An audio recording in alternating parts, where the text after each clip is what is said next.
বন্ধুরা, কাজল ভিলেজ কিচেনে সকলকে স্বাগত জানাই। রোজকারের মতো আজও রান্নাঘরে চলে এলাম। আজকের রেসিপি বাড়িতে থাকা কয়েকটা উপকরণ দিয়েই সকালের জলখাবার হিসাবে আপনাদের সঙ্গে করে দেখাবো। তার জন্য প্লিজ প্রথম থেকে লাস্ট পর্যন্ত ভিডিওটি দেখতে থাকুন, আশা করছি বেশ ভালো লাগবে। তো চলুন তাইলে শুরু করা যাক। তার জন্য টিফিনটা করার জন্য এখানে নিয়ে নিয়েছি আমি 1 বাটি সুজি, আর এখানে নেব একটা মিক্সিং জার। সুজিটাকে এবারে মিক্সিং জারের মধ্যে দিয়ে দেব। যতটা সুজি নিয়েছি আমি আগে থেকে এখানে আমি আতপ চাল ভিজিয়ে রেখেছি, এই আতপ চালটা 1 বাটি নিয়ে নেব। তো এখানে নিয়ে নিয়েছি আমি আতপ চাল ভিজিয়ে রাখা 1 বাটি নিয়ে নিলাম। এবারে একটু জল দিয়ে খুব ভালো করে এটাকে বেটে নেব। এখানে হাফ বাটির একটু বেশি জল নিয়ে নিয়েছি, আর চালের মধ্যেও যেহেতু জল ছিল তাই জন্য আর আমি জল এক্সট্রা করে দিলাম না। এবার এইটাকে আমি ভালো করে বেটে নেব। খুব ভালো করে মিক্সিতে দিয়ে বেটে নিলাম। এবার আমি একটা বাটির মধ্যে সমস্ত চাল আর এই যে সুজিটাকে বেটে নিয়েছি এটাকে ঢেলে নেব। এবার এখানে আমি মিক্সি ধোয়া জলটা দিয়ে দেব। খুব ভালো করে ধুয়ে নিয়েছি মিক্সিটাকে, দিয়ে এবারে একটু ভালো করে মিশিয়ে নেব। আর এইটা টিফিনটা খেতে এতটা সুন্দর লাগে সকালে যে যখন রুটি পরোটা ভালো লাগবে না, একবার এইভাবে ট্রাই করে দেখবেন, খেতে কিন্তু বেশ ভালো লাগে। এবারে জলটাকে দিয়ে খুব ভালো করে মিশিয়ে নিলাম। এখানে এবারে কিছু উপকরণ আমি দিয়ে দেবো। এখানে বেশ কিছুটা গাজরকে গ্রেট করে নিয়েছি, গ্রেট করে নেওয়া গাজর, আর দেবো এখানে আগে থেকে টুকরো করে কেটে রেখেছি ধনেপাতা, আর দেবো স্বাদ মতো লবণ, বা মাপ মতো লবণ। এবারে সমস্ত উপকরণগুলোকে খুব ভালো করে মিশিয়ে নিতে হবে।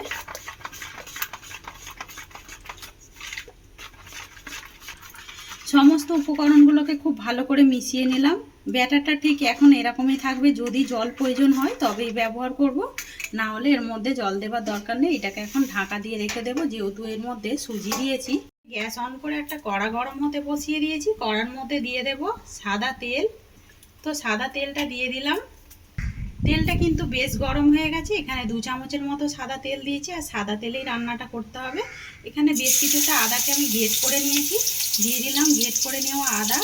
এবারে দেব আমি এখানে হাফ চামচ জিরে গুঁড়ো, দেবো এখানে হাফ চামচ ধনে গুঁড়ো, আর দেব লঙ্কার গুঁড়ো, আর দেবো এখানে সুন্দর একটা রঙের জন্য হলুদ গুঁড়ো। এবারে সমস্ত উপকরণগুলোকে খুব ভালো করে একটু ভেজে নেব। মশলাটা খুব ভালো করে কিন্তু ভাজা হয়ে গেছে। এখানে আমি আগে থেকে গ্রেট করে নেওয়া আলুকে ধুয়ে ভালো করে জল ঝরিয়ে রেখেছি। এখানে একটা আলু নিয়েছি, চাইলে এখানে তোমরা সিদ্ধ আলুও ব্যবহার করতে পারো। আমি এখানে গ্রেট করে নেওয়া আলু দিয়ে দিলাম, দিয়ে এবারে মশলার সঙ্গে খুব ভালো করে মিশিয়ে নেব। মশলাটা খুব ভালো করে মিশিয়ে নিলাম। দিয়ে দেবো এখানে গ্রেট করে নেওয়া গাজর,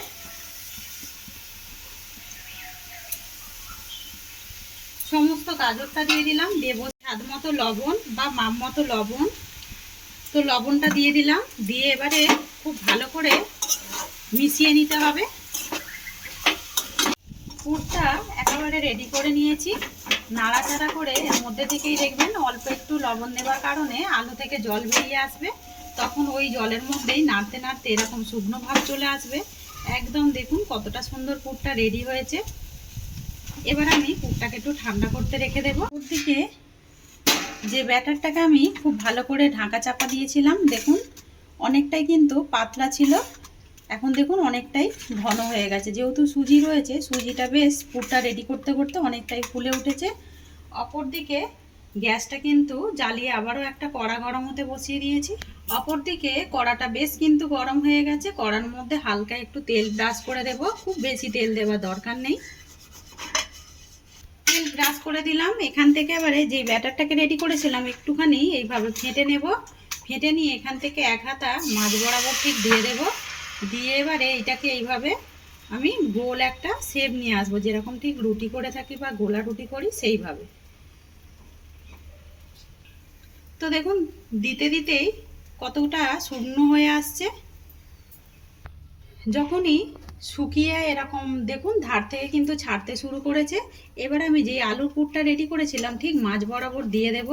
দিয়ে একটুখানি হাত দিয়ে এইভাবে সেট করে দেবো। চাইলে এটা চামচ দিয়েও করে নিতে পারো। এবার আমি এই ধার থেকে তুলে এটার গায়ে এইভাবে ঢাকা দিয়ে দেব। এখান থেকে নিয়ে এসে আমি আবারও ঠিক এইভাবে এখানে ফোল্ড করে মুড়ে দেব।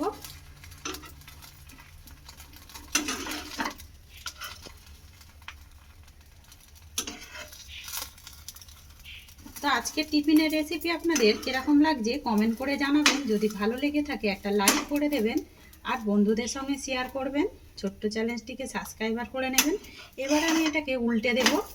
আর দেখুন টিফিনটা কতটা সুন্দর দেখতে লাগছে, খেতে কিন্তু বেশ দারুণ লাগে। একেবারে একটা টিফিন কিন্তু রেডি হয়ে গেল। এটা সকালে রুটি পরোটা যখন ভালো লাগবে না, এইভাবে রেডি করে নেবেন জলখাবার হিসাবে। সমস্ত খাবারগুলোকে একইভাবে গড়ে নেব। তো আমি আর এর মধ্যে তেল দিচ্ছি না, যেহেতু একবার ব্রাশ করে নিয়েছি। এবার আমি এখানে সেই একইভাবে এক হাতা ব্যাটার দিয়ে দেব, দিয়ে এটাকে রুটির শেপে করে নেব। দিয়ে সমস্ত রুটিগুলো করে নিয়ে ফিরে আসছি। সমস্ত জলখাবারগুলো গড়ে নিয়ে ফিরে এলাম। আজকের রেসিপি আপনাদের কীরকম লাগলো কমেন্ট করে জানাবেন। যদি ভালো লেগে থাকে একটা লাইক করে দেবেন, বন্ধুদের সঙ্গে শেয়ার করবেন আর এই ছোট্ট চ্যানেলটিকে সাবস্ক্রাইবার করে নেবেন। আমার এরকম নিত্য নতুন রান্নার জন্য পাশে থাকা বেল আইকনটি প্রেস করবেন। সবাই ভালো থাকবেন, সুস্থ থাকবেন। ধন্যবাদ। আবারও কোনো নতুন ভিডিও নিয়ে ফিরে আসবো। আজকের মতো এই পর্যন্ত।